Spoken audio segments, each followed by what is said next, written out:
안녕하세요. 메카닉 포인트자 더펄스노입니다. 오늘 솔라나 파이어 댄서가 뭔지, 그리고 3분기에 큰 상승 한번 기대해 볼 만한 이유까지 살펴보겠습니다. 개요는 100만 달러 규모의 버그 바운티 시작한 솔라나 파이어 댄서 클라이언트. 이거는 7월 10일부터 8월 21일까지 42일간이고요. 파이어 댄서 출시는 버그 바운티 완료 후 4분기에 예상하고 있습니다. 이 4분기에 출시하는 것은 초기 버전이고요. 정식 출시는 내년으로 돼 있고요. 파이어 댄스가 뭔지 그럼 한번 살펴봐야겠죠. 이거는 한마디로 말씀드리자면은 솔라나 네트워크 검증자를 위한 새로운 검증용 소프트웨어라고 보시면 되겠습니다. 그 노드를 돌리는데 채굴 한다고 하죠. 노드를 돌릴 때 프로그램이 있어야 되잖아요. 그 프로그램이 바로 파이어 댄서고요. 이 재밌는 거는 솔라나 랩스에서 만든 게 아니라 점프 크립토라는 블록체인 투자 회사 그리고 알고리즘 트레이딩 회사에서 제작한 겁니다. 기존에 이 검증 프로그램도 있는데 왜 파이어 댄서를 만들었을까? 이것부터 살펴봐야겠고, 점프 크립토가 어떤 회사인지도 한번 봐야겠죠. 점프 크립토 티어 2 벤처 캐피탈이고요. 지금 92개 정도의 투자가 한 게 있습니다. 미국에 소재하고 있고요. 점프 트레이딩이라는 회사의 자회사고 2015년에 설립됐습니다. 점프 트레이딩은 99년에 설립됐고요.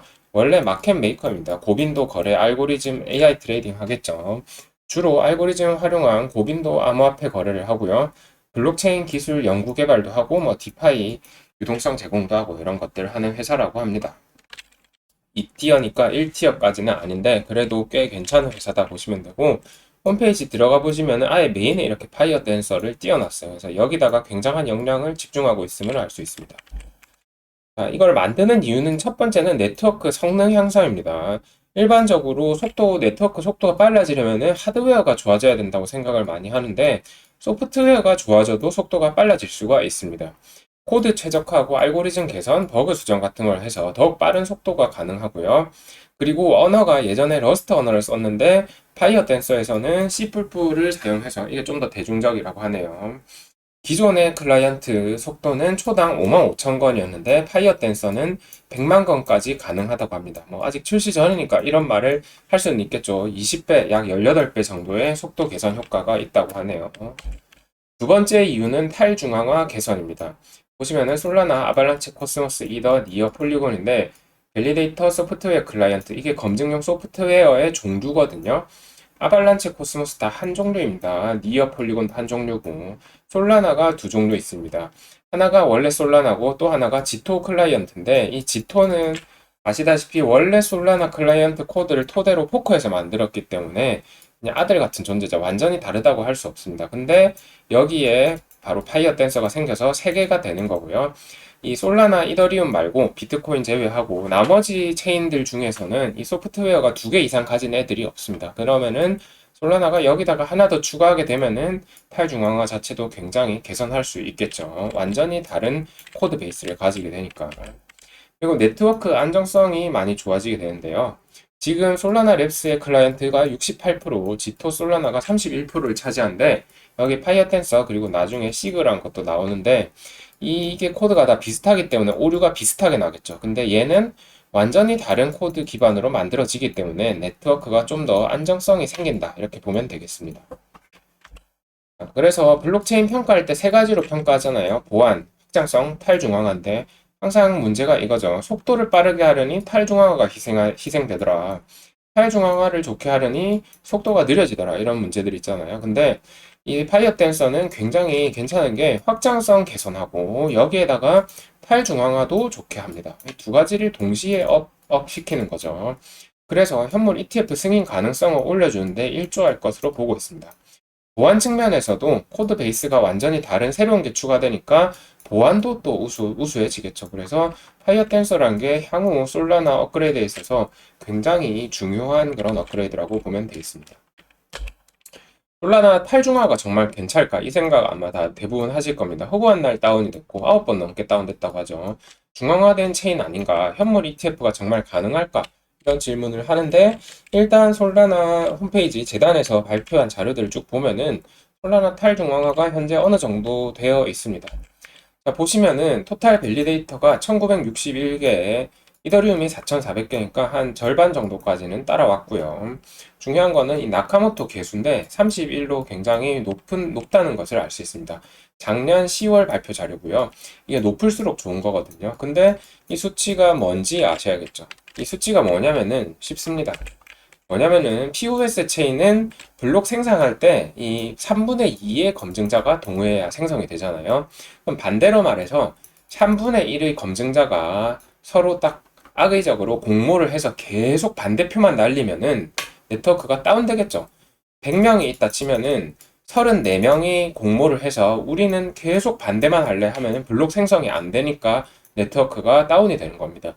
그래서 이런 거를 네트워크를 다운시키기 위한 최소한의 34%의 물량을 확보하는데 필요한 노드의 개수다. 이렇게 보면 되겠습니다. 복잡한데 이 노드마다 보유한 솔라나 개수가 다르잖아요. 그러면은 이 3분의 1의 솔라나를 보유하게 되는 노드를 다 더했을 때 최소한의 그 노드 수가 몇 명이냐 이 말이고, 그러면은 여기서 솔라나 31개의 노드, 상위 31개겠죠. 상위 31개의 노드가 서로 공모를 하면은 전체 솔라나 그 스테이킹 되고 있는 솔라나에서 33.33%를 넘어서게 되고 네트워크를 다운시킬 수 있다 이 말이 되게 됩니다. 그러니까 31개가 서로 공모를 해야 되고, 아발란체는 27개, 코스모스는 8개, 폴리곤은 매우 낮습니다. 4개고요. 니어도 9개, 이더리움은 25개고요. 이더리움이 수치가 낮은 이유는 리도 때문인데요. 리도를 하나로 치기 때문에 그렇습니다. 그래서 네트워크가 중앙화되었을수록 이 수치가 낮은데 솔라나는 수치가 꽤 높은 편입니다. 그리고 이더리움은 여기서 다른 체인과 달리 50% 이상이어야 한다고 하거든요. 그래서 이더리움은 다른 애들보다 더 많은 공모자 수가 필요하고, 그래서 25까지 올라갔다는 걸 알 수 있습니다. 이거는 솔라나 재단에서 계산한 거고요. 솔라나 재단에서 계산한 버전 말고 다른 버전을 한번 찾아봤습니다. nakaflow.io라는 사이트에서 제공하고요. 매월 발표합니다. 보시면은 솔라나의 나카모토 개수는 20입니다. 그래서 상위 20개의 노드가 공모하면은 네트워크를 다운시킬 수 있다고 보면 되고요. 솔라나 경쟁자인 수이 같은 경우 15고요. 그 밑에 니어가 10이고, 다른 거 뭐 폴리곤은 4, 다른 거 헤데라가 한 8 정도니까 솔라나가 그렇게 많이 떨어지지는 않는다 이렇게 보면 되겠습니다.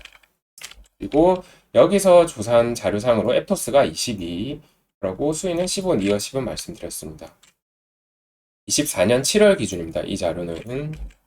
그래서 출시 일정을 한번 보겠습니다. 파이어댄서 출시 일정 중요하겠죠. 출시 일정은 8월 21일에 버그 바운티가 이제 완료하게 되면은 4분기 중에 출시를 할 겁니다. 초기 버전으로 일단은 베타 버전 같은 거겠죠. 초기 버전으로 작은 규모로 출시를 하고 내년에 정식으로 메인넷 전체에 오픈 소스로 배포할 예정이라고 합니다. 그래서 내년에 3월에 뭐 ETF 얘기도 있고, 이것도 나오고 하면은 솔라나 강하게 올라갈 수 있겠죠. 버그 바운티 끝나고 초기 버전 출시부터 또 펌핑을 할 수도 있는 거고. 결론을 그래서 말씀드리자면은 그동안 탈중앙화나 네트워크 안정성 측면에서 부족하다고 비판을 많이 받았는데, 그렇지만은 비트, 이더 얘네들 일단 빼야죠. 얘네들 현물 ETF 다 승인될 거니까 빼고 나서 그 밑에 이제 무수하게 많은 애들 있잖아요. 솔라나도 있고 뭐 아발란체도 있고 니어, 톤도 있고 다 있는데, 그 중에서 탈중앙화가 제일 앞서 나가는 거는 결국은 솔라나라 이겁니다. 얘네들하고 비교하기는 힘들겠지만은 그 밑에 애들 있는 것 중에서는 탈중앙화가 솔라나가 좋은데 여기서 더 개선이 된단 말은 앞으로 더 좋아질 확률이 높다. 그 기존 금융에 진출하기에 현물 ETF가 승인되는 그런 점에서요. 파이어댄서 출시는 탈중앙화나 네트워크 안정성 다 개선을 할 거고요. 속도도 더 빠르게 할 거라고 합니다. 물론 출시해봐야 합니다. 지금 55,000건, 100만 건이라고 하는데 실제로 출시하고 나면은 그 자기들이 먼저 말한 것보다 많이 낮은 경우가 많기 때문에 이더리움 ETF 승인 후에 유력한 다음 타자인 솔라나는 향후 가격 상승 기대하고 있고요. 이더리움 ETF로 실제 자금 유입으로 이더리움이 커진다 치면은 솔라나는 또 그 다음 타자로서 주목을 받고 또 커질 확률이 높다고 보고 있습니다. 네, 솔라나 파이어댄서 오늘 한번 살펴봤고요. 3분기 대상승 충분히 가능하다고 보고 있습니다. 오늘 영상 여기까지 하겠습니다.